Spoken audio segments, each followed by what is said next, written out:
38 నుంచి 40 వచనాలు మనం చూద్దాం.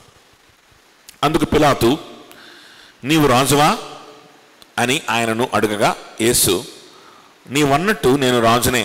సత్యం గురించి సాక్ష్యం ఇచ్చుటకు నేను పుట్టి తిని, ఇందు నిమిత్తమే ఈ లోకమునకు వచ్చి తిని, సత్య సంబంధి అయిన ప్రతివాడును నా మాటను వినును అనెను. అందుకు పిలాతు, సత్యం అనగానేమి అని ఆయనతో చెప్పాను.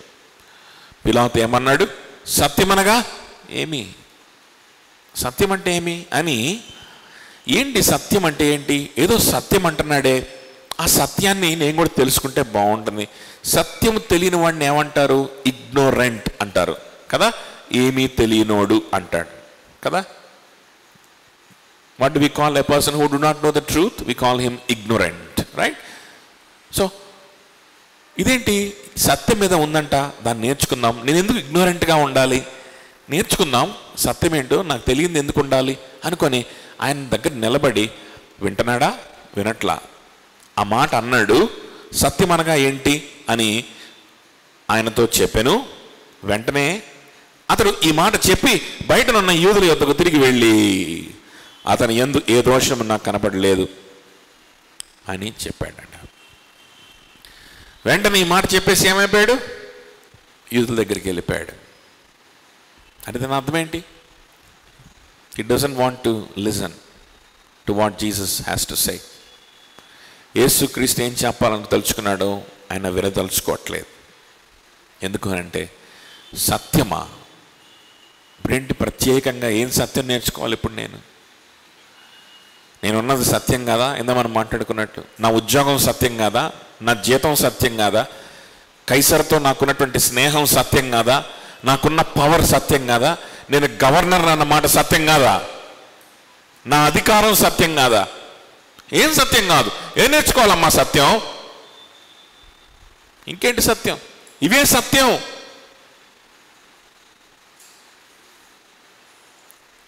ఇవే సత్యం. చేతిలో డబ్బుంటే అది సత్యం. చేతికి అందుబాటులో మనుషులుంటే అది సత్యం. మనుషులు రోజు వచ్చి సలాం కొడితే అది సత్యం. రాజులు నాకు సెక్యూరిటీని ఇస్తే అది సత్యం.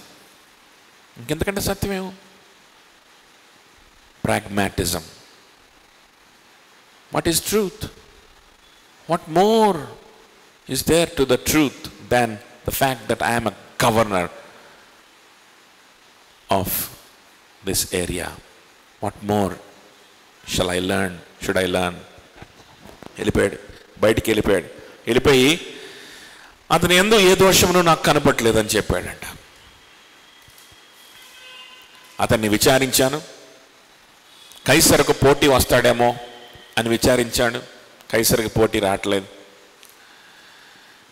ఈ లోకంలోనే ఉండి ఏదన్నా ఒక రివోల్ట్, ఇన్సరక్షన్ అంటారనమాట, లేకపోతే తిరుగుబాటుని తీసుకొస్తాడేమో ప్రజల్లో అనుకున్నాం.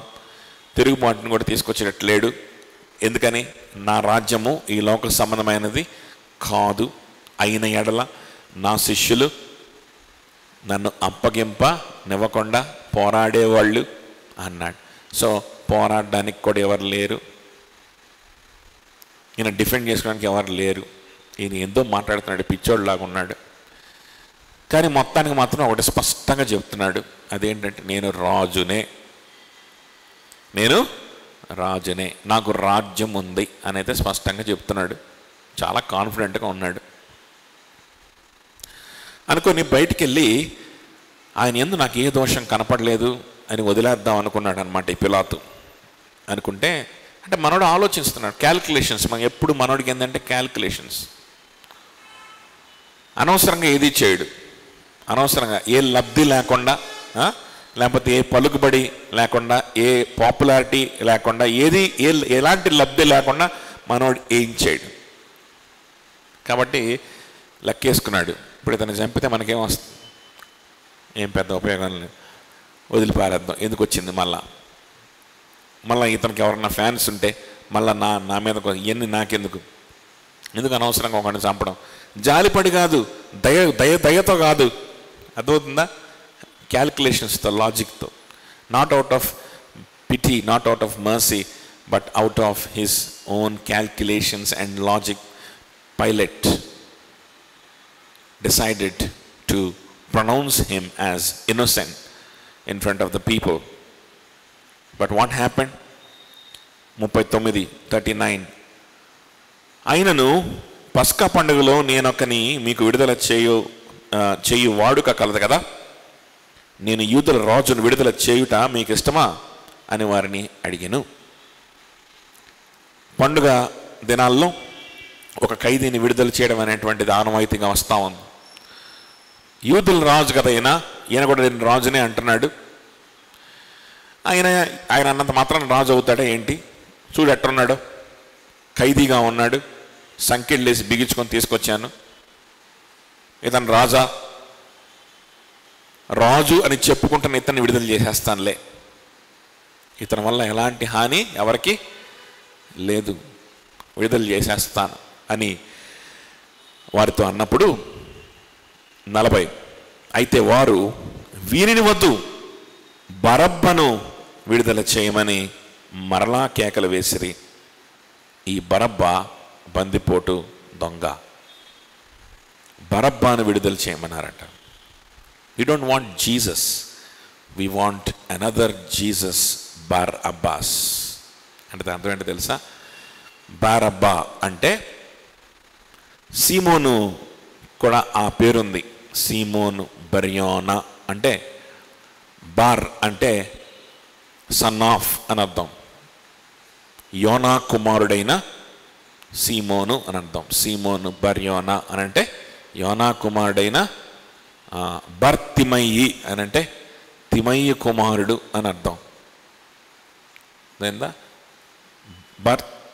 బర్తిమయస్ మీన్స్ సన్ ఆఫ్ తిమియస్ అని అర్థం. బారబ్బాస్ అని అంటే అబ్బా అనేవాడి కుమారుడు అని అర్థం.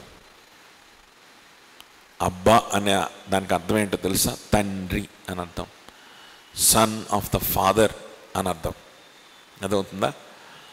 లేకపోతే అబ్బా అనేవాడు ఎవరో ఉండుంటాడు, ఆ పేరు పెట్టుకొని వాడు కుమారుడు. ఈ బరబ్బాకి అసలు పేరు ఉంది, సన్ ఆఫ్ అబ్బా, కానీ వీడికి ఒక పేరు ఉంది. ఆ పేరేంటో తెలుసా? ఆ పేరేంటో తెలుసా? చాలా ఎవిడెన్సెస్ ఉన్నాయి. ఆ పేరు యేసు. వాడి పేరు ఏంటో తెలుసా? యేసు. అందుకనే ఆ పేరుని మెన్షన్ చేయకుండా విడిచిపెట్టి గాస్పల్స్లో కన్ఫ్యూజన్ అవాయిడ్ చేయడానికి వాడి తండ్రి పేరే రాశాడు అని చాలామంది చరిత్రకారులు చెప్తూ ఉంటారు. వాడి పేరు ఏంటంట? యేసు. వాడి పేరు కూడా యేసే. అర్థమవుతుందా? ఎవరు ఈ యేసు? ఈ అబ్బా కుమారుడైన యేసు ఎవరు ఈ వ్యక్తి అని అంటే, ఈ వ్యక్తి గురించి మనకు మార్కు సువార్త 15:7 ఉంటుంది, అలాగనే లూకా 23:8-18 ఉంటుంది. లూక్ చాప్టర్ 23:18 త్వరగా తీసుకోవాలి. Luke chapter 23:18.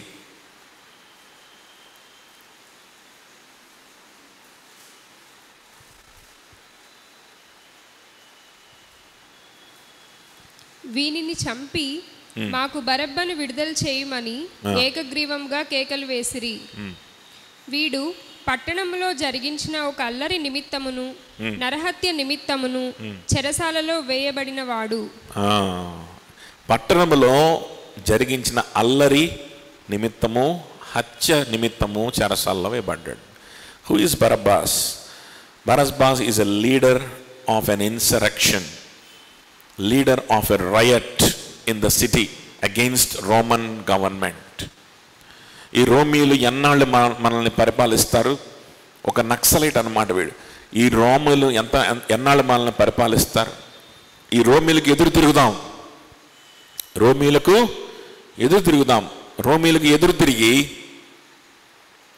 ఈ రోమా ప్రభుత్వాన్ని కూల్చివేసి ఇశ్రాయేలు రాజ్యాన్ని మళ్ళా తిరిగి మనం నిలబెట్టుకుందాం. Pragmatic fellows. ఇందా మనం అనుకున్నాం కదా, ఏది సత్యం? మా కోసం ఫైట్ చేస్తావా అది చెప్పు. ఈ రోమన్స్ ఉన్నారు, వీళ్ళు చాలా అణచివేస్తున్నారు, పన్నులు వసూలు చేస్తున్నారు, పరిపాలిస్తున్నారు, వీళ్ళని తరివేయడానికి హెల్ప్ చేస్తావా? మేము పేదరికంలో ఉన్నామన్న వాస్తవం మాట సత్యం, ఈ రోమీల చేత అణగదొరక్కబడతాం అన్నమాట సత్యం. దీని నుంచి బయటికి తీసుకొచ్చేవాడు కావాలి. ఆ సత్యం ఉంటే చెప్పు. ఇది కాకుండా ఇంకేంటి సత్యం? ఇంకేంటి సత్యం? సత్యానికి సాక్షిగా వచ్చినటువంటి యేసుక్రీస్తు వాళ్ళకి నచ్చలేదు. ప్రాగ్మాటిక్ మెథడ్స్ని ఫాలో అయినటువంటి ఈ యేసు బరబ్బా నచ్చాడు. ఈ బరబ్బా నచ్చాడు. బరబ్బా రోములకు వ్యతిరేకంగా ఒక అల్లరిని రేపాడు. ఎందుకు బరబ్బా ఇట్లా చేస్తున్నాం అంటే, దేవుని బిడ్డలో ఉండే మనం రాజ్యాధికారంలో ఉండాలి, మనం పై చేయిలో ఉండాలి. వీళ్ళని తరిమేయకపోతే మనకి ఎట్లా వస్తుంది? ఇదంతను దేవుని రాజ్యాన్ని స్థాపించాలి. రోమిల్ని తరిమైపోతే దేవుని రాజ్యం ఎట్లా వస్తుంది? దేవుని రాజ్యం ఎట్లా వస్తుంది? వీళ్ళు మనకు మంచి ఉద్యోగాలు ఎవరు, వీళ్ళు మనకి ఇచ్చారు, మనమే ఏం చేయాలి? దాన్ని లాక్కోవాలి. గోల్ మంచిదే, కానీ దాన్ని ఆ గోల్ని రీచ్ అవ్వడానికి అవలంబించినటువంటి మార్గం, మెథడ్స్ మంచిది కాదు. The goal is good, to send away the Romans from their land and end the oppression of the Romans. The goal is good, but the methods they followed, they have taken up, they're not good. So the methods that they have followed are away from the truth. Jesus came preaching about this truth. My dear people, there is a truth. This truth will set you free. Not a Naxalite, not someone who kills all the Romans, but truth will set you truly free. The truth will set you free. Today, where are the Romans? Today, where is Roman culture? Today, where are Roman gods worshipped? Today, where is Roman language called Latin spoken? Latin is extinct from the face of the earth. It's a dead language. Even their language is dead. The language of the people who ruled the world. ఎవరు విడుదల చేశారు? Gospel did it. The truth, indeed, it had made them free from Romans, from Roman oppression. It is the truth of the gospel of Jesus.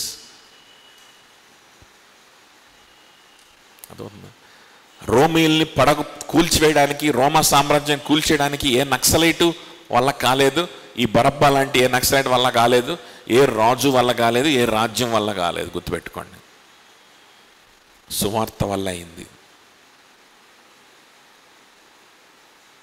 సువార్త వల్ల అయింది, క్రైస్తవత్వం వల్ల అయింది. అపోస్తుల బోధ లోకాన్ని తలకిందులు చేసింది. రోమా రాజు అయినటువంటి కాన్స్టంటీన్ మనస్సు మారింది. వాడు ప్రకటించాడు. రోమా కల్చర్, వారి యొక్క సమస్తం కూడా అంతరించిపోయింది. కాబట్టి కానీ ఈ యూదులకు కానీ అక్కడ ఉన్నటువంటి వారికి కానీ ఏం కావాలని అంటే, ఈ సత్యం వద్దు, ఇప్పటికిప్పుడు పనిచేసే సత్యం ఉంటే చెప్పు. అంతవరకు వాళ్ళు చెవులు మూసుకుపోయి ఉన్నాయి. వాళ్ళు గుడ్డితనంతో వారు ఉన్నారు. కొన్నిసార్లు మనం కూడా ఇలాంటి గుడ్డిగా బిహేవ్ చేస్తాం, బ్లైండ్గా బిహేవ్ చేస్తాం. నాకు ముందు సొల్యూషన్ కావాలి, నాకు ముందు ఇందులోంచి బయటపడడానికి, నాకున్న అవసరాలు తీరడానికి ముందు నాకు మ్యాప్ చూపించు. అది చూడందే నేను ఏం చేయలేను, ఏమి ఆలోచించలేను. ఇంక ఇది తప్పనిచ్చి నాకు వేరే సత్యం లేదు. ఎవడు కాపాడలేడు. Nobody can help you, remember that. చూడండి 40వ వచనం. అయితే వారు వీరిని వద్దు, బరబ్బాను విడుదల చేయమని కేకలు వేసిరి. ఈ బరబ్బా ఎవరు? బందిపోటు దొంగ.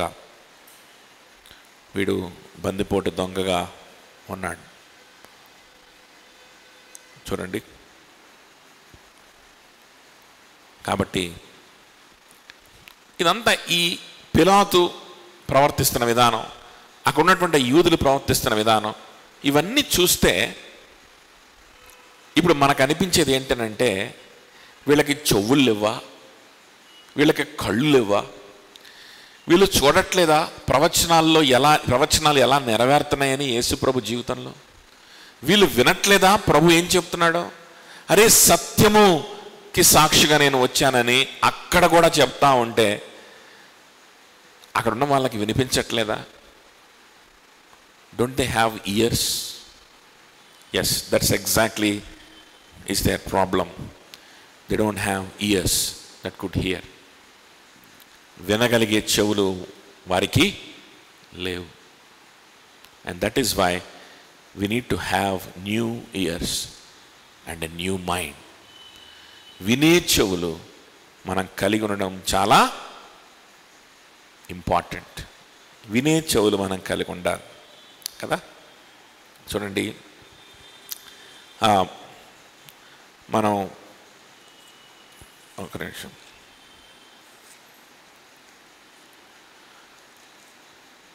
కీర్తన 40వ కీర్తన కూడా మనం చూసినట్లయితే, లాస్ట్ వీక్ మనం మాట్లాడుకున్నాం కదా 40వ కీర్తన, Psalm 40 చూడండి.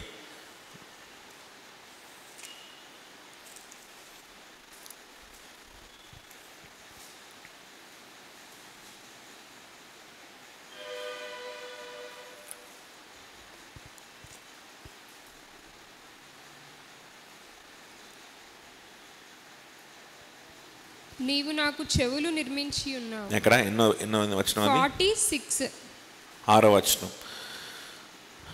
బలునైనను నైవేద్యములైనను నీవు కోరట లేదు, నీవు నాకు చెవులు నిర్మించి ఉన్నావు. దహన బలులైనను పాప పరిహారార్థ బలులైనను నీవు తెమ్మన లేదు. బలులను తెమ్మనలేదు, దహన బలులను నైవేద్యములను నువ్వు కోరలేదు, కానీ నువ్వేం చేసావనంటే నాకు చెవులను నిర్మించావు. చూసారా, దేవుడు మన దగ్గర నుంచి కోరుకునేది ఏంటంట? దహన బళ్ళు నైవేద్యాలు కాదు, నువ్వేదో సంపాదించి ఇచ్చేటువంటి కానుకలు కాదు, నువ్వేదో చెప్పేటువంటి టెస్టిమనీలు కాదు. దేవుడు నీ దగ్గర నుంచి కోరుకునేది ఏంటో తెలుసా? ఆయన చెవులనిచ్చి, ఆయన ఇచ్చిన చెవులను ఉపయోగించి ఆయన స్వరాన్ని విని అర్థం చేసుకోవడం. అదే దేవుని మన దగ్గర నుంచి కోరుకునేది. ఈ చెవులు లేవు వాళ్ళకి. ప్రభు చెప్తానే ఉన్నాడు, ప్రభు దగ్గర ఆగి ఆయన చెప్పే మాటలను వినే ఓపిక పిలాతుకు లేవు. అరే నాయన, నా ఉద్యోగం మధ్య ఏమైనా తేడా పడిందంటే అని చెప్పి వాడు హడావుడిగా లోపలికి బయటికి తిరుగుతున్నాడు. టైం లేదు. ఆ యూదులేమో అసూయతో నింపబడి ఉన్నారు. ఆ యూదులేమో జీవితమంతా అతనికే ఇచ్చేయాలంట, ఆయనే దేవుని కుమారుడంట అని చెప్తా ఉన్నాడు. ఇతను మరలా ఏం చేస్తాడో, మాకంటే గొప్ప వ్యక్తిగా మారిపోతాడేమో అని ఆ ప్రధాన యాజకులు అసూయతో నింపబడి వారు ఆయన సిలువ వేయడానికి సిద్ధపడి ఉన్నారు. వాళ్ళు వినలేకపోతున్నారు. వాళ్ళ స్వభక్తుల వాళ్ళు ఉన్నారు, వాళ్ళు తయారు చేసుకున్న భక్తుల వాళ్ళు ఉన్నారు. మేము సత్యంలోనే ఉన్నాం, మేము అబ్రహాము కుమారులం అని వీళ్ళు అనుకుంటున్నారు. పిలాతుగాడు ఏమనుకుంటున్నాడు? నాకు సత్యం తెలుసు, నేను మంచి ఉద్యోగస్తుడిని, నేను పెద్ద అధికారి, నాకు సత్యం తెలియపోవడం ఏంటని వాడు అనుకుంటున్నాడు. ఎవడి సత్యాలు వాడికి ఉన్నాయి. అసలు సత్యం ఏంటో అర్థం చేసుకోవడానికి ఎవడికి మనసు లేదు. అసలు సత్యం, నీ జీవితాన్ని నిలబెట్టే సత్యం, నీ జీవితంలో నిజమైన సంతోషాన్ని ఇచ్చే సత్యం, నీకు నిత్య జీవాన్ని ఇచ్చే సంతోషాన్ని చూస్తే చాలామందికి చులకనగా ఉంది. పని పాట లేని వాళ్ళు చేసేటువంటి ఆలోచనలాగా ఉన్నాయి ఇవన్నీ. వారికి ఏం లేవు అని అంటే చెవులు లేవు. ఇటువంటి వ్యక్తుల్ని దహన బలులు తీసుకొని రాని తీసుకొస్తారు, అర్పణలు నైవేద్యాలు తెమ్మంటే తెస్తారు, డబ్బులు తెమ్మంటే తెస్తారు, కానుకలు ఏమంటే వేస్తారు. నీ సక్సెస్ గురించి స్టోరీలు చెప్పు, టెస్ట్ మనీ చెప్పంటే చెప్తారు, ఇవన్నీ చెప్తారు. కానీ వారికి ఏముండవు? చెవులు ఉండవు, వినే చెవులు ఉండవు. పిలాతుకు లాగా ప్రభు చెప్తూనే ఉంటాడు, ఇటు ఎంటనే ఉంటాడు, అటు ఇటు కాలుగాలని పిల్లిలాగా తిరుగుతూనే ఉంటాడు. సత్యానికి సాక్షిగా వచ్చానంటే సత్యం అనగానేమి అంటాడు, చెప్పిందండు అటు పరిగెత్తాడు. మన లోపలికి వస్తాడు, ఏంటి నువ్వు రాజువా చెప్పు అంటాడు, చెప్పిందండో మళ్ళా పరిగెత్తాడు. ఈయన చెప్పింది ఎండం అంటే చాలా చులకనగా ఉంది. ఏంటి అని చెప్పేది? ఏమన్నా దేశానికి ఉన్న ప్రాబ్లం గురించి చెప్తున్నాడా? ఏమన్నా రాజకీయాల్లో ఉన్నటువంటి ప్రాబ్లమ్స్ గురించి చెప్తున్నాడా? ఏమైనా అడ్మినిస్ట్రేషన్ ఇష్యూస్ చెప్తున్నాడా? ఏమి చెప్పట్లేదు. ఎందుకు సత్యం అంటాడు, ఏనే సత్యం అంటాడు, నేను జీవాహారం అంటాడు, నా ఎంట తిరగమంటాడు. ఏంటి పిచ్చి పిచ్చింది? నేను గవర్నర్ని ఇట్లాంటి ఎండాన్ని కూర్చుంటానా? మేమెవరం ప్రధాన యాజకులం, మేము ఆల్రెడీగా భక్తులం, మాకు లేఖనాలన్నీ తెలుసు, వీడు చెప్పే వింటా కూర్చుంటావా?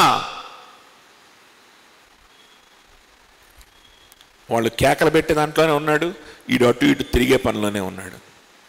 ఎవడ వినట్లేదు, నైవేద్యాలు కోరట్లేదు, దహన బలులను కోరట్లేదు. నీవు నాకు చెవులను నిర్మించితివి. ఇంకో ట్రాన్స్లేషన్ అలా ఉంటుంది, నాకు ఒక దేహాన్ని నువ్వు ఇచ్చావు, నువ్వు నాకు ఒక దేహాన్ని ఇచ్చావు ప్రభువా. ఈ దేహాన్ని నీకు దహన బలిగా నేను అర్పించడానికి నేను సిద్ధంగా ఉన్నాను. అదే నువ్వు కోరుకుంటున్నావు, నా జీవితాన్ని కోరుకుంటున్నావు, నా శరీరాన్ని, నా సమయాన్ని, నా షెడ్యూల్ని, నా మనస్సుని, నా ఆలోచనల్ని కోరుకుంటున్నావు, నా హృదయాన్ని కోరుకుంటున్నావు. నేను సంపాదించేటువంటి దహన బలులను నైవేద్యాలను కాదు. So let us have new ears and new mind, and let us not be like the Pilate and the people there. 19వ వచనం చూద్దాం, చాప్టర్ 19 verse 1 to 5, మొదటి 5 వచనాలు చూద్దాం. అప్పుడు పిలాతు యేసును పట్టుకొని ఆయనను కొరడాలతో కొట్టించాను. సైనికులను ముండ కిరీటము అల్లి ఆయన తల మీద పెట్టి ఊదారంగు వస్త్రము ఆయనకు తొడిగించి ఆయన యుద్ధకు వచ్చి, యూదుల రాజా శుభమని చెప్పి ఆయనను అరచేతులతో కొట్టిరి.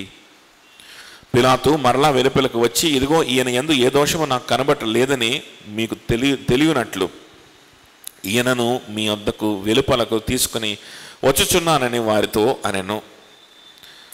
ఆ ముండ్ల కిరీటమును ఊదారంగు వస్త్రమును ధరించిన వాడే యేసు వెలుపలకి రాగా పిలాతు, ఇదిగో ఈ మనుష్యుడు అని వారితో చెప్పాను.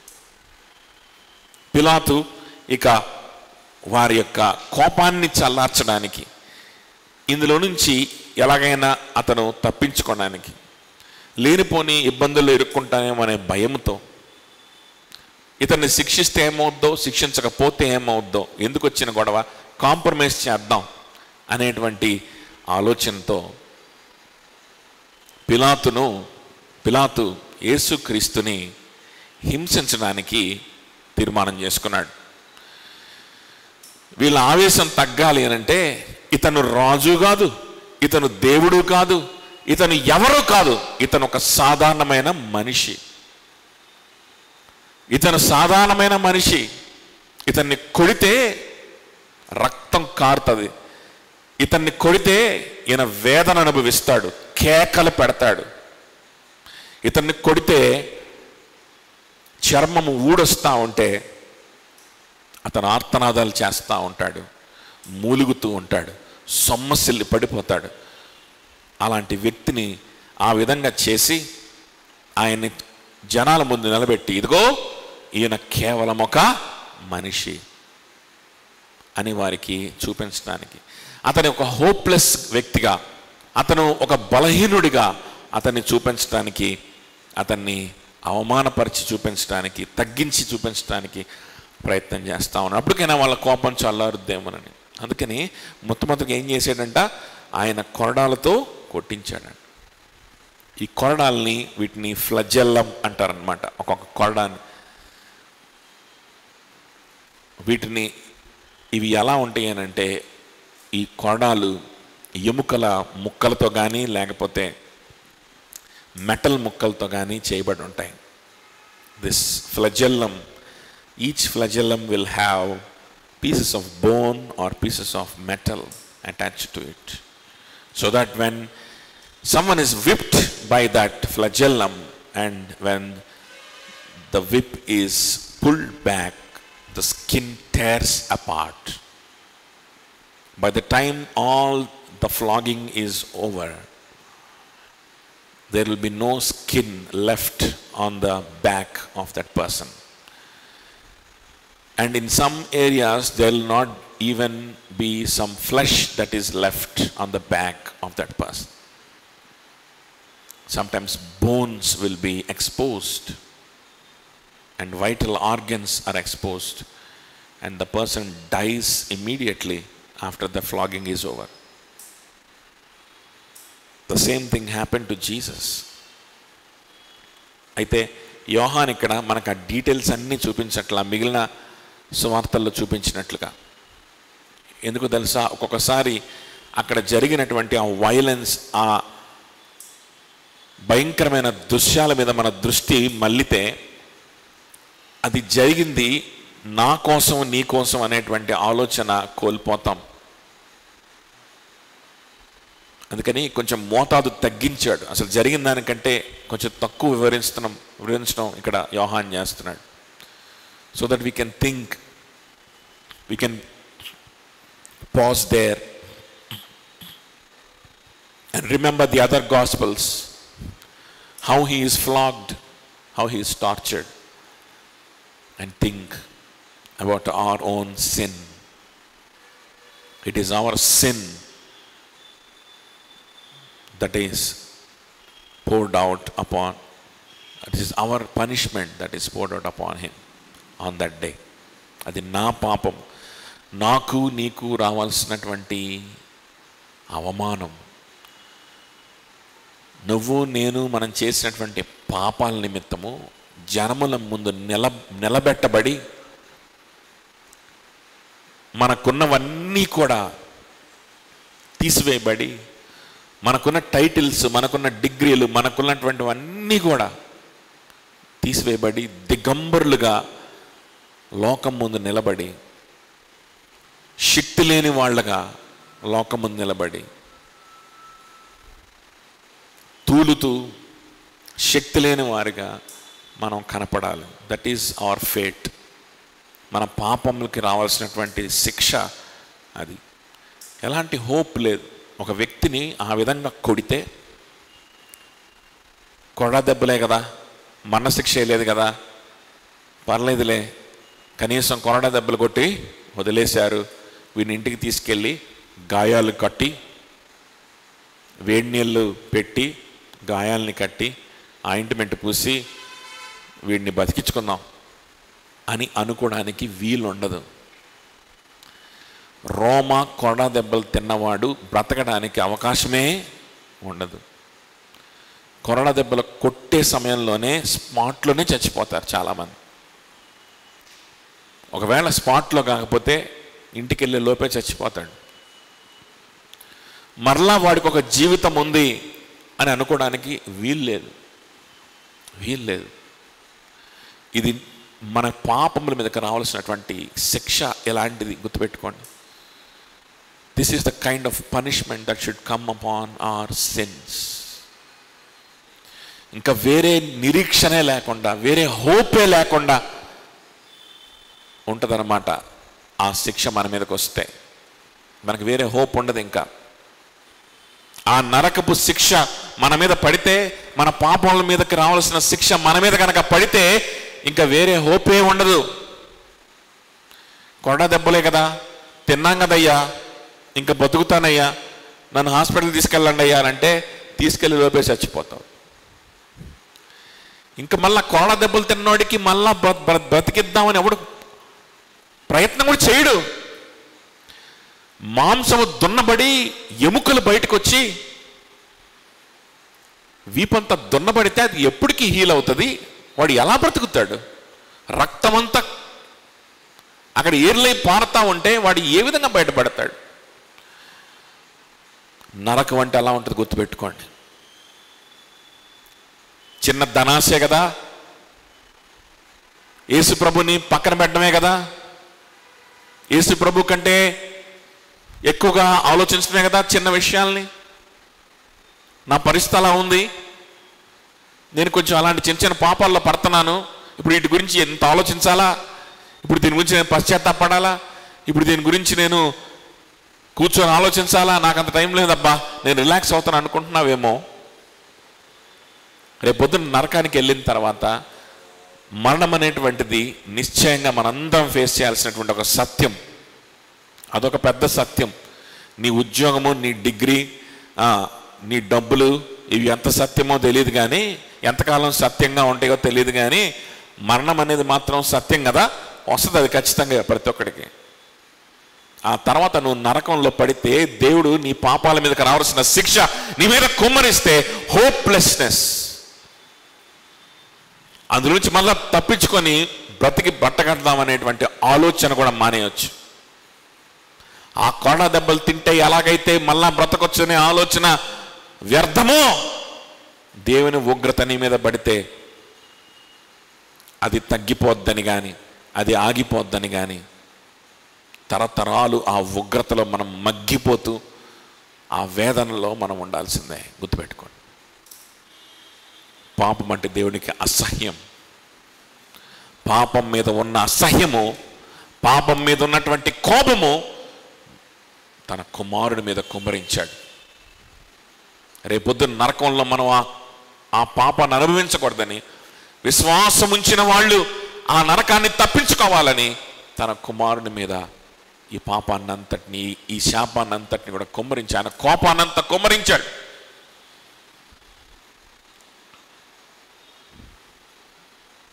ఈ లోకంలో ఎంతైనా మనం విర్రవేగవచ్చు. ఈ రోజుకి నేను ప్రశాంతంగా ఉండాలి, ఈ రోజు నేను రిలాక్స్ అవ్వాలనుకోండి, నీ జీవితం ఒకదినం గడిచిపోతూ ఉంటుంది. రేపు ఆలోచిద్దాంలే, ఎల్లుండి ఆలోచిద్దాంలే అనుకుంటా నీ మరణం రానే వస్తుంది.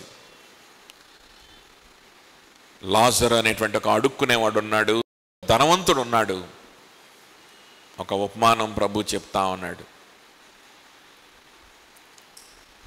ఆ ధనవంతుడు మరణించాడు, లాజరు మరణించాడు, ధనవంతుడు కూడా మరణించాడు. ధనవంతుడు మాత్రం కలకాలం బ్రతికాడా? మరణించాడు. అయితే ధనవంతుడు ఈ లోకంలో డబ్బే సత్యం అనుకున్నాడు. లాజరు సత్యాన్ని గ్రహించి యేసయ్యను నమ్ముకున్నాడు.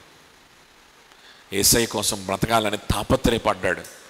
నేను కుష్ఠరోగిని, అడుక్కునేవాడినే, కానీ ప్రభా ఏ మాత్రం అవకాశం ఉన్నా నా జీవితం మాత్రం నీకే అనుకున్నాడు. వాడి గాయాలని కుక్కలు వచ్చి నాకుతా ఉంటే, ప్రభా ఈ కొద్ది కాల శ్రమలు ఏ పాటివి, నీతో నేను గడపబోతున్నా, నాకు అది చాలు.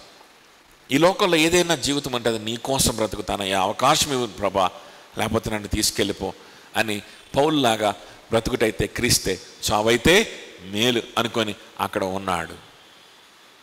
ధనవంతుడు అలా కాదు. డబ్బు సత్యం, ప్రాగ్మాటిజం కావాలి, నాకు నా అవసరాలని తీర్చే ప్రాక్టికల్ సొల్యూషన్స్ కావాలి, నాన్ సెన్స్ చెప్పొద్దు నాకు అని చాలా తెలివిగలవాడిలాగా, చాలా సక్సెస్ఫుల్ పర్సన్ లాగా బ్రతికాడు. ఇద్దరు మరణించారు. అప్పుడు అర్థమైంది లాజర్కి, ఆ ధనవంతుడికి, అన్నిటికంటే పెద్ద సత్యం ఏంటంటే మరణం. అదందరికీ వస్తుంది. ధనవంతుడికి వచ్చింది. లాజరు అబ్రహాం ఒళ్ళో విశ్రమిస్తున్నాడు, సంతోషిస్తున్నాడు, ఆనందిస్తున్నాడు, ప్రభువుని ఆరాధిస్తున్నాడు, సంతోషంతో నింపబడి ఉన్నాడు. పరదేశంలో ఉన్నాడు, పరలోకంలో ఉన్నాడు. దేవుని యొక్క కనికరం, దేవుని యొక్క ప్రేమలో మునిగి తేల్తా ఉన్నాడు. ధనవంతుడు దేవుని యొక్క ఉగ్రతలో మునిగి తేలుతున్నాడు, దేవుని యొక్క కోపాగ్నిలో మునిగి తేలుతా ఉన్నాడు. అయ్యో నేను మండిపోతా ఉన్నాను, నేను కాలిపోతా ఉన్నాను, ఒక్క చుక్క నీళ్లు దొరుకుతాయనంటే దొరకదు బాబు, అయిపోయింది నీ ఛాన్స్ అయిపోయింది. ఇంతకాలం మండాను కదండి, ఇంతకాలం కాలిపోయాను, ఇంత వేదన అనుభవించాను, కొంచెం విశ్రాంతి అన్న ఇవ్వండి, ఒక చుక్క ఇవ్వండి విశ్రాంతికి. ఒక్క చుక్క నీళ్ళు ఇస్తే కొంచెమన్నా విశ్రాంతి దొరుకుద్దేమో, ఒక్క చుక్క నీళ్ళు ఇప్పించండి. ఇంత వేదన అనుభవించాను కదా, ఇంతగా భయంకరమైన శిక్ష అనుభవించాను కదా, ఒక్క కొంచెం బ్రేక్ అన్నా ఇవ్వరా? హోప్ లేదురా అబ్బాయి, హోప్ లేదు. నువ్వు ఈ భయంకరమైన నీచమైన పరిస్థితిని అనుభవించకూడదనే ఆ రోజు క్రీస్తు కొరడాలతో కొట్టబడ్డాడు. బ్రతుకుతాడనే ఆశ కూడా లేని స్థితిలో వీపంతా చీల్చబడి ఎముకలు బయటపడతా ఉంటే, మాంసపు ముద్దలు వేలాడుతూ ఉంటే, రక్తమంతా కారిపోతా ఉంటే బ్రతకడానికి అవకాశం లేదు అనే స్థితిలో, హోప్లెస్ కండిషన్లో నువ్వు ఎలాగైతే ఇప్పుడు హోప్లెస్గా ఉన్నావో, ఈ శిక్షని యేసయ్య ఆల్రెడీ భరించాడు. పిలాతు ముందు నిలబడ్డాడు. ఆ విధంగా హోప్లెస్ కండిషన్లో ఉన్నటువంటి యేసుక్రీస్తు తల మీద ముళ్ళ కిరీటాన్ని ఉంచారు. ఈ వేదన చాలదన్నట్లుగా ముళ్ళతో కిరీటాన్ని అల్లి, పెద్ద పెద్ద ముళ్ళతోటి కిరీటాన్ని అల్లి ఆయన తల మీద ఉంచితే ఆయన నుదుట్లోకి దూసుకొని వెళ్ళిపోయాను.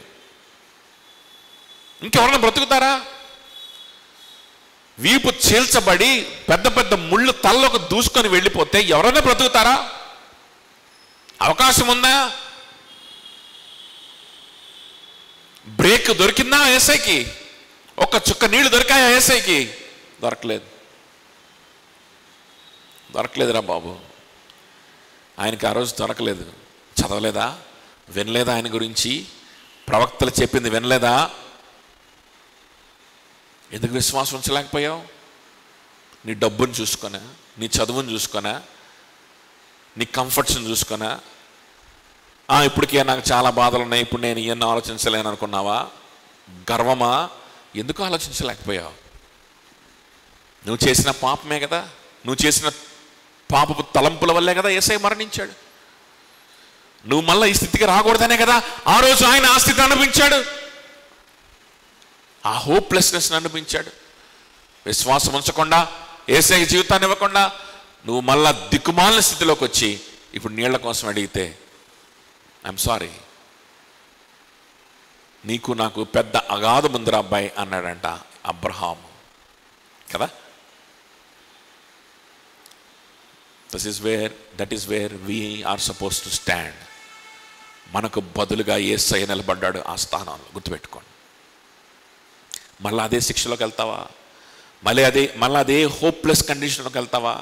యేసయ్య నీ కోసం ఆ స్థితిలో నిలబడిన తర్వాత కూడా, నీ కోసం ఆయన శిక్ష అనుభవించిన తర్వాత కూడా యేసయ్యకి నువ్వు జీవితాన్ని ఇవ్వడం ఇష్టం లేక, కేవలం just because you don't want to give your life to Jesus Christ while he already stood in that hopeless condition, just because you don't want to give your life to him, just because you still want money, you still want success.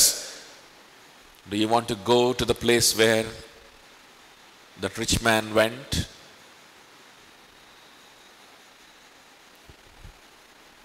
ఇదిగో ఈ మనుష్యుడు, is a hopeless man, a mere man, hopeless. బ్రతకడు. కొట్టా, మాంసం ముద్దలు కారిపోతా ఉన్నాయి, కింద వేలాడుతూ ఉన్నాయి. చూడండి, అవకాశమే లేదు. ఈడేం చేస్తాడు? మిమ్మల్ని వదిలేయండి, వారి ఇంటికి వెళ్ళినవన్నీ ఇంట్లో చచ్చిపోతాడు అని అంటే, అప్పటికి వారి యొక్క మనసు చల్లారలేదు. చూడండి 1-5. Anything less than a flagellum should give us hope. అటువంటి కొరడా దెబ్బలు ఎప్పుడైనా తిన్నావా? అటువంటి కొరడాతో ఎప్పుడైనా దెబ్బలు తిన్నావా? ఆ స్థితిలో నువ్వు నిలబడ్డావా? నిలబడలేదే. యేసయ్య నిలబడ్డాడు. నీకున్నటువంటి చిన్న పేదరికం, ఒక్కడెవడో నిన్నేదో అన్నాడు, ఏదో బంధువు ఏదో మాట అన్నాడు,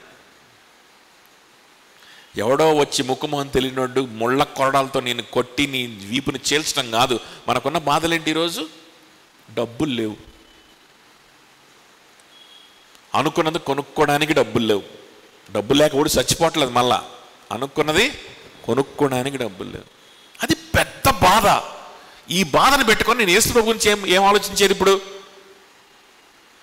అని అనుకుంటావు. కానీ వాక్యం ఏం చెప్తుందో తెలుసా? యేసుక్రీస్తుని కొట్టారే కొరడాతో, ఆ కొరడాకి తక్కువ ఏది నీకు వచ్చినా సరే అది నీకు నిరీక్షణే. నువ్వు అనుభవిస్తున్న పేదరికం నీకు నిరీక్షణ తీసుకొచ్చేదే. ఆ పేదరికంలో ప్రభువుని నువ్వు స్తుతిస్తే ఆ లాజర్ లాగా నీకు గొప్ప నిరీక్షణగా మారుద్ది. అది నీకున్న రోగంలో నువ్వు ప్రభువుని స్తుతిస్తే, ప్రభువా నా కోసం నువ్వు నరకాన్ని అనుభవించావయ్యా అని ఆయన్ని కొనియాడితే, ఆయన సువార్తను ప్రకటించడానికి సిద్ధపడితే అది నీ నిరీక్షణగా మారిపోద్ది. ఆ రోగం, నీకున్న సమస్య, నీ భవిష్యత్తు, అది దేని గురించి అయినా కావచ్చు, నీకున్నటువంటి చింత అది నీ నిరీక్షణగా మారిపోద్ది. గుర్తుపెట్టుకో. పడిందా కొరడా నీ మీద? పడిందా కొరడా? నీకున్నటువంటి ఆందోళనలు, వాటితో నువ్వు నింపబడి, వాటితో నువ్వు ఆక్యుపై అయిపోయి యేసయ్యను పక్కన పెడుతున్నావా? యేసయ్య కోసం జీవితాన్ని ఇవ్వకుండా మానేస్తున్నావా? చాలా జాగ్రత్త. ధనవంతుడు పట్టిన గతి నీకు పట్టుద్దేమో. 6-8 వచనాలు చూద్దాం చకచక. చూడండి. ప్రధాన యాజకులను బంట్రోతులను ఆయనను చూచి సిలువ వేయము, సిలువ వేయము అని కేకలు వేయగా పిలాతు ఆయన యందు ఏ దోషము నాకు కనబడలేదు కనుక మీరే ఆయన తీసుకొని పోయి సిలువ వేయడని వారితో చెప్పాను. అందుకు యూదులు, మాకొక నియమం కలదు, తాను దేవుని కుమారుడని ఇతడు చెప్పుకొనడు గనుక ఆ నియమము చొప్పున అతడు చావవలనని అతనితో చెప్పిరి. పిలాతు ఆ మాట విని మరి ఎక్కువగా భయపడి తిరిగి అధికార మందిరంలోకి ప్రవేశించాడు. ఇటు మళ్ళా కాలుగాలిన పిల్లిలాగా మళ్ళా వాళ్ళు చెప్పింది భయపడి మళ్ళా లోపలికి వచ్చాడు. వాళ్ళు ఏమన్నారు? సిలువేయమనంటే, నేను సిలువేను, నువ్వే మీరు తీసుకుని సిలువ వేసుకోండి, చంపేసుకోండి అని అంటే, నేను దేన్ని బట్టి ఆయన సిలువ వేయాలి అని అడిగితే, నేను దేవుని కుమారుడిని అని చెప్పుకున్నాడు. దేవుని కుమారుడు అని చెప్పుకున్నాడు. దాన్ని బట్టి సిలువ వేసేయండి. దేవుని కుమారుడు అని చెప్పుకోక ఎలా ఏం చెప్పుకుంటాడు? ఆయన దేవుని కుమారుడు కాదు అని రుజువు చేయగలవా? ఆయన ఏ పాపం లేనివాడు కాదు అని రుజువు చేయగలవా? ఆయన చేసిన అద్భుతాలు మనుషులు కూడా చేయగలరు అని రుజువు చేయగలవా? చేయలేవే. దేవుని కుమారుడు అని చెప్పుకోక ఇంకేం చెప్పుకుంటాడు? ఆ నేరము ఆయన మీద మోపడానికి ప్రయత్నం చేశారంట కదా. చూడండి, అక్కడ ఉన్నటువంటి ప్రధాన యాజకులందరూ కూడా క్రూసిఫై హిమ్, సిలువ వేయండి అని కేకలు వేస్తే పిలాతు గడు భయపడిపోయాడు. వీళ్ళేంది ఇంత అగ్రెసివ్గా ఉన్నారు, నాకేం తలకు చుట్టుకుంటుంది అని చెప్పి వీడి భయం వీడిది అర్థమవుతుందా? ఆడికి టైం లేదు. ఆడి సంగతి ఏమైనా చూద్దాం తర్వాత. కాబట్టి చూడండి 6-8, anything less than crucify him is Holi priesthood. సిలువ వేయండి, వీడు చచ్చిపోవాలి, వీడిని సిలువ వేయండి అని ఎవరన్నా అరిచారా? నేను నిలబెట్టి దానికంటే తక్కువైనటువంటిది ఏదైనా సరే నీ జీవితంలో అది ఏంటో తెలుసా? అదేంటో తెలుసా? యాజకత్వమే. గుర్తుపెట్టుకోండి. యాజకత్వాన్ని తీసుకొచ్చి నీ నెత్తి మీద పెట్టినట్లే. గుర్తుపెట్టుకో. మొట్టమొదటి ఏం మాట్లాడుకున్నాం? Anything less than a flagellum should give us hope అనుకున్నాం కదా. 1 Peter 1:36 చూడండి. 1 Peter 1:36. 1 పేతురు 1:36 త్వరగా. 1 పేతురు 1:36.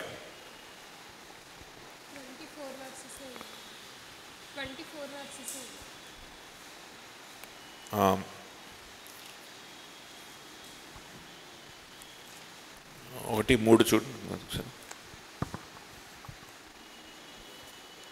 మన ప్రభువగు యేసుక్రీస్తు తండ్రి అయిన దేవుడు స్తుతింపబడును. 2:9 ఏముంది?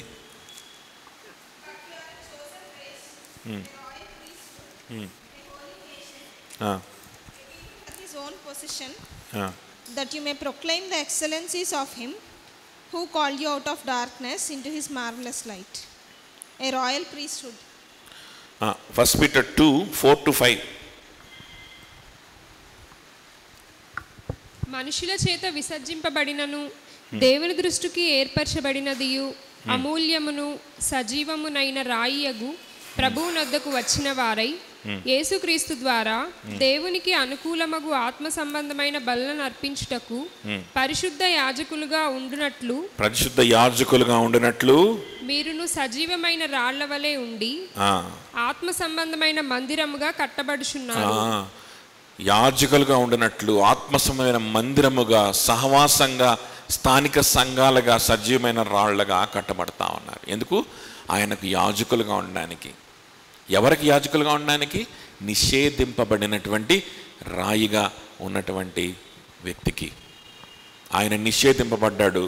నువ్వు కూడా మనుషుల చేత నిషేధింపబడినట్లయితే, ఈ శిలువ మార్గంలో మనుషుల చేత నిషేధింపబడవచ్చు, కానీ ఆ నిషేధమే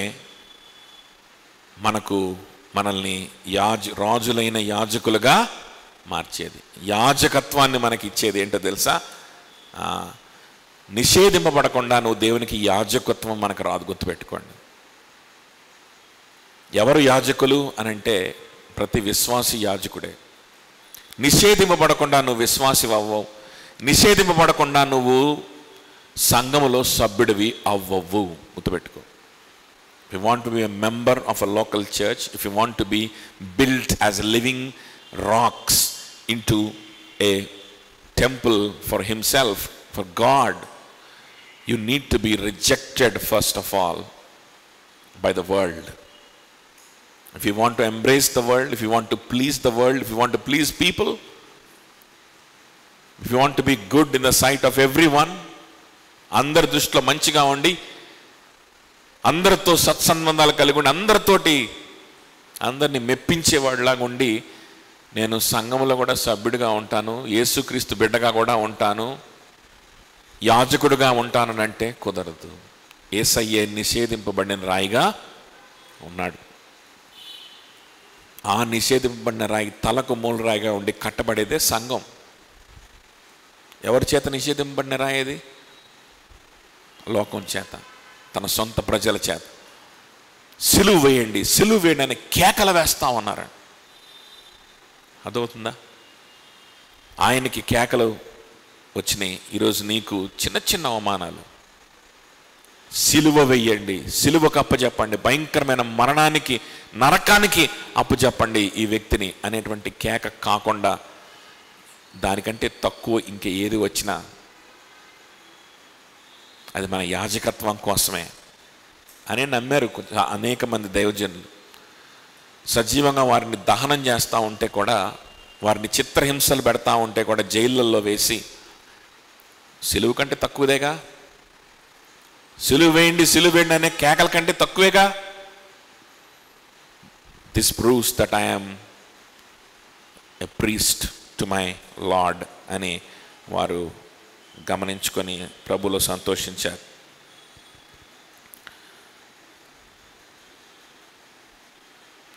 చూడండి,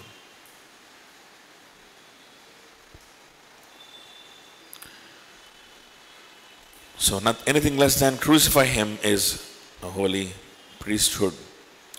9-16 వచనాలు ఒకసారి మళ్ళా మనం చకచక చదువుకుందాం.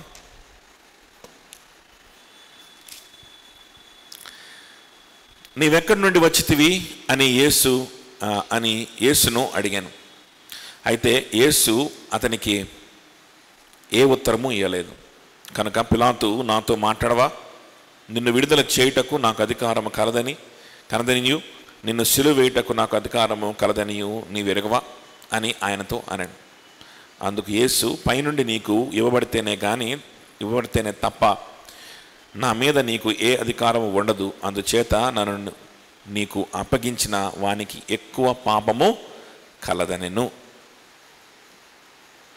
ఆ తర్వాత ఈ మాటను బట్టి పిలాతు ఆయనను విడుదల చేయుటకు యత్నము చేశాను కానీ యూదులు, నీవు ఇతని విడుదల చేస్తావా? కైసరుకు స్నేహితుడు కావు, తాను రాజునని చెప్పుకున్న ప్రతివాడు కైసరుకు విరోధిగా మాట్లాడినవాడే అని కేకలు వేసి పిలాతు ఆ మాటలు విని యేసును బయటకి తీసుకొని వచ్చి రాళ్ళు పరచిన స్థలమునందు న్యాయపీఠము మీద కూర్చుండెను. హెబ్రీ భాషలో ఆ స్థలం గబ్బాత అని పేరు. ఆ దినము పస్కాను సిద్ధపరచు దినము. అప్పుడు ఉదయము 6 గంటలు కావచ్చును. అతడు ఇదిగో మీ రాజు అని యూదులతో చెప్పగా అందుకు వారు అతనిని సంహరించుము సిలువ వేయము అని కేకలు వేసిరి. పిలాతు మీ రాజును సిలువ వేయుదునా అని వారితో అడగగా ప్రధాన యాజకులు కైసరు తప్ప మాకు వేరొక రాజు లేడనిరి. అప్పుడు సిలువ వేయుటకై అతడు ఆయనను వారికి అప్పగించెను. సో పిలాతు ఇక్కడంతా కూడా పిలాతు ఆ ప్రజలు వాళ్ళ మధ్యలో జరుగుతున్నటువంటి విషయమే. మనకి ఆ సంఘటన అర్థమయ్యేలా చేయడం కోసమే ఇవన్నీ రాయబడ్డాయి కాబట్టి త్వరగా చదివేశాను. పిలాతు ఆయన అడిగాడు, నువ్వు ఎక్కడి నుంచి వచ్చావని. ప్రభు ఉత్తరం ఇవ్వలేదు. నాకు అధికారం ఉందయ్యా, నాకు అధికారం, నీకు విడుదల చేయడానికి, నేను శిక్షించడానికి నాకు అధికారం ఇచ్చారు. దాన్ని సక్రమంగా నేను ఉపయోగించుకోకపోతే కైసర్ దాకా ఈ మ్యాటర్ వెళ్తుంది. ఏదైనా తేడా వస్తే నన్ను చంపేస్తారు, నా ఉద్యోగం పోద్ది అని అడిగితే ప్రభు అన్నాడు పైనుండి నీకు ఇవ్వబడితే తప్ప ఏ అధికారము నీకు ఉండదు. నాకై నేనే అప్పగించుకొని నా ప్రాణాన్ని పెడతా ఉన్నాను. కాబట్టి నన్ను అప్పగించువాడికి ఎక్కువ పాపము, ఈ మాటతో పిలాతు రిలాక్స్ అయిపోయి మరలా బయటికి వెళ్ళి అక్కడ మరలా వాళ్ళని కన్విన్స్ చేయడానికి ప్రయత్నం చేశాడు. ఈసారి గబ్బాత అనేటువంటి స్థలము న్యాయపీఠం మీద కూర్చొని అధికారికంగా ప్రొనౌన్స్ చేశాడు. అయినా సరే వాళ్ళు ఒప్పుకోలేదు. ఆయన నశించిపోవాలి, ఆయన సిలువేయబడాలని కేకలు వేస్తూనే ఉన్నారు. కైసరు తప్ప వేరొక రాజు మాకు లేడు, నీకున్నాడేమో, వీడిని గనక నువ్వు వదిలిపెట్టావంటే కైసరుకు నువ్వు ఎవరు అయిపోతావు, విరోధి అయిపోతావు, జాగ్రత్త అనాల్సిన మాట అన్నారు. ఈ మాట వస్తుందనే ఈడు ఈయన తిరుగుతున్నాడు కాలుగాని పిల్లిలాగా అటు ఇటు భయంతో అధికారాన్ని చూపిద్దాం అనుకున్నాడు. అసలు ఇతను ఏ హాని కలిగించే వ్యక్తిలాగా లేడు, ఇతన్ని చంపకూడదని చెప్పి అధికారాన్ని అన్న ఉపయోగిస్తాం, ఇంకా అయిపోయింది, అధికారాన్ని ఉపయోగిస్తాను నేను, ఇంకా ఎవరు నా మాట వింటాడు అనుకుంటే ఇతను ఎంత అధికారాన్ని, ఎంత ఫోర్స్ను ఉపయోగిస్తే భయము అంత ఫోర్స్గా వాడి మీదకి వచ్చేసింది. సాతాను గాడు ఈ విధంగా ప్రయత్నాలు పెడుతుంటాడు మనల్ని పడదోయడానికి, యేసయ్య నుంచి మనల్ని దూరం చేయడానికి. మనం ఎంత అధికారికంగా మనం నిలబడదాం అనుకుంటే, మనం ఎంత సొంత శక్తితో నిలబడదాం అనుకుంటే అంత బలంగా వాడు తోస్తాడు. వచ్చి ఎలా తోస్తాడో తెలుసా? మన చేత ఏదో పాపం చేయించడం ద్వారానో లేకపోతే ఇంకోటి ద్వారానో కాదు. ఎలా తోస్తాడో తెలుసా?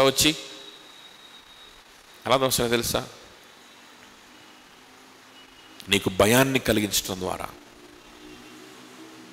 నీకున్న ఉద్యోగం పోద్దామని నీకు ఇన్సెక్యూరిటీని కలిగించడం ద్వారా,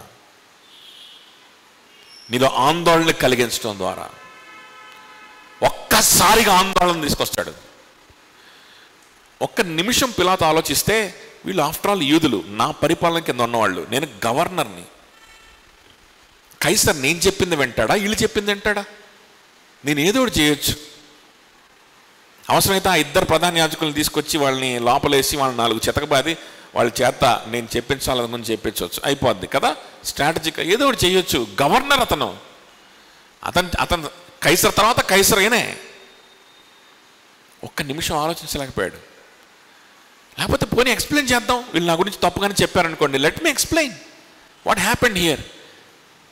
రుజువులు ఉన్నాయి, ఈయన ఏ తప్పు చేయనివాడు, ఏ పాపం లేనివాడు, స్పష్టంగా రుజువులు ఉన్నాయి. ఎక్స్ప్లెయిన్ చేస్తే కైసర్ వెండ ఒక్క క్షణం ఆలోచించలేకపోయాడు. ఎందుకో తెలుసా? అంత టైం లేదు. ఒక్కసారిగా ఆందోళన మీదకు వచ్చి పడింది. అప్పుడు దాకా ఆగాడు మనోడు. ఒక్కొక్కసారి అక్కడ దాకా తెచ్చుకుంటే మన వల్ల కాదు, పడిపోతాం. ఒక్కసారిగా కైసరుకు విరోధమైపోతామనే మాట ఎప్పుడైతే వాళ్ళు అన్నారో మనోడు వణికిపోయాడు. ఏం చేశాడు అని అంటే సిలువ వేయబడ్డానికి ఆయన్ను వారికి అప్పగించాడు. కానీ ప్రభు అన్న మాట మనం గనక జ్ఞాపకం చేసుకుంటే, ప్రభు అన్న మాట ఏంటి అని అంటే, నన్ను అప్పగించిన వాడికి ఎక్కువ పాపము. Unbelief is a sin.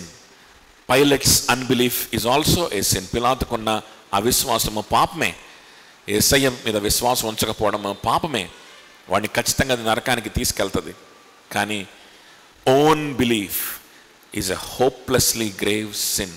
ప్రభు అన్నమాట ఏమన్నాడు అక్కడ? అందుచేత నన్ను నీకు అప్పగించిన వానికి ఎక్కువ పాపము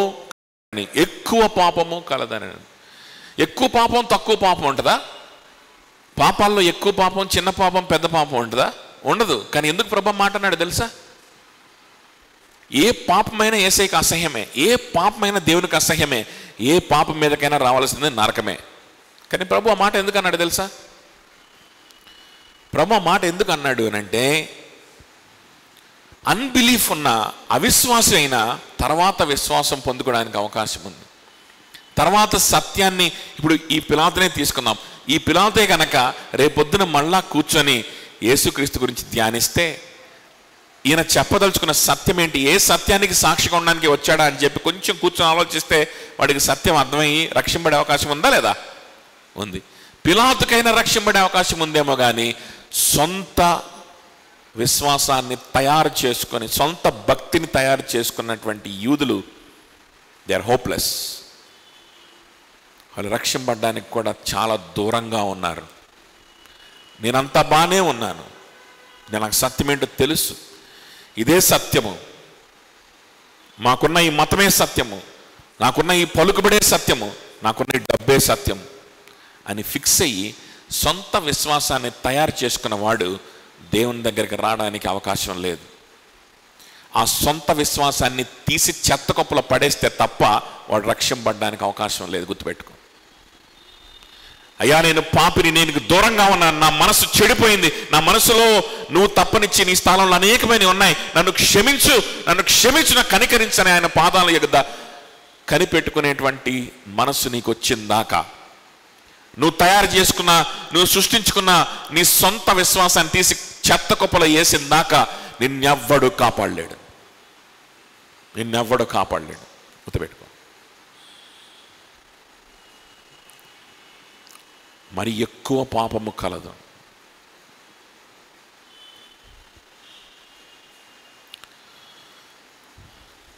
ఇది 14th సెంచరీలో వేసినటువంటి పెయింటింగ్ అన్నమాట. పిలాతు వాడి ప్రాణం వాడే తీసుకుంటున్నట్లు చారిత్రక ఎవిడెన్సెస్ ఉన్నాయి. ఈ కైసరు కోసం మెప్పు దగ్గర నుంచి మెప్పు, యూదుల దగ్గర నుంచి మెప్పును కోరుకోవడానికి అటు ఇటు తిరిగినటువంటి ఈ పిలాతు వాడి ప్రాణాన్ని వాడే తీసుకోవాల్సిన పరిస్థితి వచ్చిందని చరిత్ర చెప్తుంది.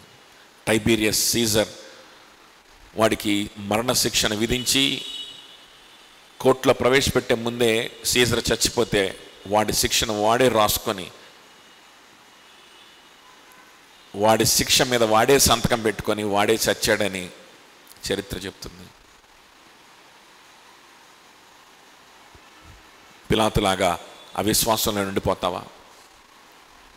నువ్వు అనుకున్నదే సత్యం, నీ లాజికే సత్యం అని అపోహలో ఉండిపోతావా? లేకపోతే ఆ యూదుల్లాగా వాళ్ళు అనుకున్నదే సత్యం అని సొంత రిలీజియన్ని తయారు చేసుకొని, సొంత క్రైస్తవత్వాన్ని తయారు చేసుకొని, సొంత ఫెయిత్ని తయారు చేసుకొని నేను చాలా భక్తుడిని నశించిపోతావా? ఆలోచన చేసుకో. ఈ దృశ్యాన్ని చూసారా? ఇది 1074 AD 1074 ADలో చెక్కబడినటువంటి స్కల్ప్చర్, రాతి మీద చెక్కినటువంటి శిల్పం. ఇందులో యేసుక్రీస్తు ప్రభువుని ఇద్దరు అక్కడ పట్టుకొని ఉన్నారు. పిలాతు సింహాసనం మీద కూర్చున్నాడు, ఆ గబ్బాతా మీద కూర్చున్నాడు సింహాసనం మీద. ప్రభు సింహాసనం మీద లేడు, కొరడాలతో కొట్టబడి రక్తం కారుతూ హోప్లెస్ వ్యక్తిలాగా అక్కడ నిలబడి ఉన్నాడు.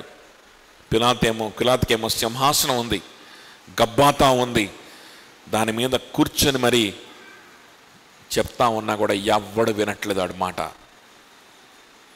సింహాసనం మీద కూర్చొని ఉన్నటువంటి పిలాతు వెనకాల ఒక చిన్న జంతువులాగా చూసారా? అదేంటో తెలుసా? సాతాను పిలాతును టెంప్ట్ చేసేటువంటి చిత్రం అంటది. 1074 ADలో చెక్కబడినటువంటి దొరికింది. సాతానుగాడు పిలాతును టెంప్ట్ చేస్తున్నాడు. ఎలా టెంప్ట్ చేస్తున్నాడు? వాడి కంఫర్ట్ జోన్ని గుర్తు చేస్తున్నాడు. పిలాతు, కైసర్ అంటున్నారు వీళ్ళు, కైసర్ దాకా మ్యాటర్ వెళ్తే, వీళ్ళ గురించి ఏదైనా తప్పుగా చెప్తే you might lose your comfort zone, you might lose your money అని చెప్తున్నాడు. అది చాలు, భయంకరమైన ఆందోళనని ఒక్కసారిగా, భయంకరమైన భయాన్ని ఒక్కసారిగా మన మీదకి తీసుకొచ్చేది ఏంటో తెలుసా? అక్కడ ఆ యూదులు, ఆ ప్రధాన యాజకులు వచ్చి కత్తి తీసుకొని పిలాతు గొంతు మీద కత్తి పెట్టి ఏమన్నా మాట్లాడుతున్నారా? వాళ్ళు ఎక్కడున్నారు? వాళ్ళు ఎక్కడో గేటు బయట ఉన్నారు. ఈయనెవరో? గవర్నరు. ఈయన ఎక్కడున్నాడు? గబ్బాతా మీద కూర్చొని ఉన్నాడు, సింహాసనం మీద కూర్చున్నాడు. ఆ రాళ్ళు పరిచినటువంటి ఆ సింహాసనం మీద కూర్చొని, ఆ గబ్బాతా అనేటువంటి స్థలం మీద కూర్చొని గవర్నర్ ఏది చెప్తే అది వేదం, అంతే, శాసనం. దానికి వ్యతిరేకంగా కూడా మాట్లాడితే సహించడు. అలాంటిది దాని మీద కూర్చొని, seated on immense power, Pilate is shaking like a leaf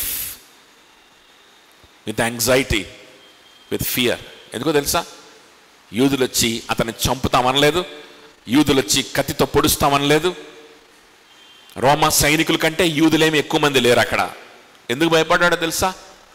వెనకాల సాతానుగాడు ఉన్నాడు. చూసారా సాతానుగాడు ఎలా ఉన్నాడో? పట్టుకొని ఏలాడుతున్నాడు. అలా ఏలాడుతుంటాడు అనమాట. కొంతమందికి పోవు, భయాలు పోవు, ఆందోళనలు పోవు, మళ్ళీ విషయం ఏమి ఉండదు అందులో, అవి మాత్రం పోవు. అటు ఏలాడుతుంటాడు అన్నమాట సాతానుగాడు. ఏలాడుతుంటాడు. పరిచయం చేస్తావా? ప్రభుకు జీవితాన్ని ఇచ్చేస్తావా? ప్రభు గురించి ఆలోచిస్తావా? చూసావా?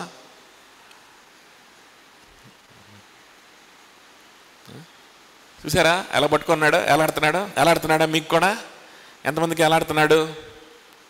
ఎంతమందికి ఎలాడుతున్నాడు? ఆడు ఎలాడుతూనే ఉంటాడు. వాడు సిగ్గు లేకుండా ఎలాడుతూ ఉంటాడు.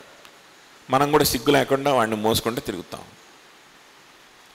యేసయ్యకి జీవితాన్ని ఇచ్చేస్తావా? ప్రభు గురించి ఆలోచిస్తావా? ఇంకా నీ కష్టాల గురించి, నీకున్నటువంటి అవసరాల గురించి పక్కన పెట్టేస్తావా? యేసయ్యకి జీవితాన్ని ఇచ్చేస్తావా? ఆయన సువార్త ప్రకటన గురించి ఆలోచిస్తావా?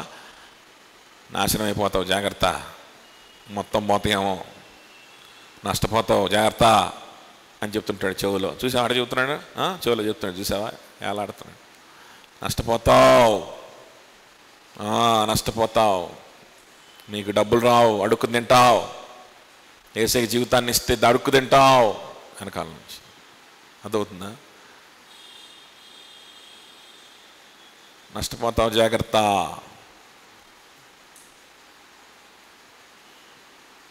నీకు భవిష్యత్తు ఉండదు, ఆలోచించు, దీని గురించి ఆలోచించు, వాళ్ళ గురించి ఆలోచించు, భయపడు అని చెప్పు. ఒక్కసారిగా ఆందోళన వచ్చేసింది. సింహాసనం మీద కూర్చొని ఉన్నాడు, ఉడికిపోయాడు. ఎక్కడి నుంచి వచ్చింది యాంగ్జైటీ? ఏం చేస్తారని వాళ్ళు ఏం చేస్తారు?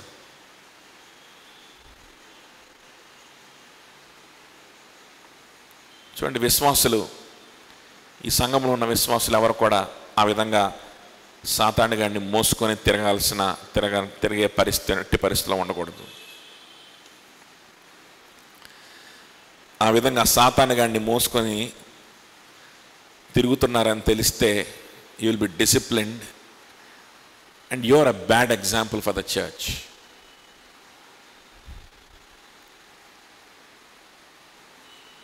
ఎక్కడి నుంచి వచ్చింది అంత ఆందోళన? పిలాతువి, గవర్నర్వి, నీకు ఆందోళన ఎక్కడి నుంచి వచ్చింది? నీ కంఫర్ట్ జోన్ మీద నీకున్నటువంటి ప్రేమలో నుంచే వచ్చింది.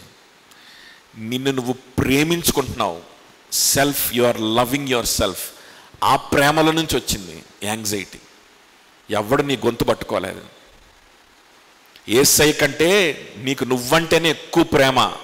అక్కడి నుంచి యాంగ్జైటీ వస్తుంది, భయం వస్తుంది. ఎవడు భయపెట్టాడు నిన్ను? ఎవ్వరు భయపెట్టలేదు, ఎవ్వరు భయపెట్టలేదు. యేసయ్య గురించి ఆలోచిస్తావా? డబ్బులు రావు, పెళ్ళి కాదు. ఇంకా యేసయ్య గురించి ఆలోచిస్తే పెళ్ళి కాదు, భయపడాలి. ఒక్కసారిగా మీద పడుతుంది. ఎవడేమన్నా యాంగ్జైటీ మీద పడిపోతుంది.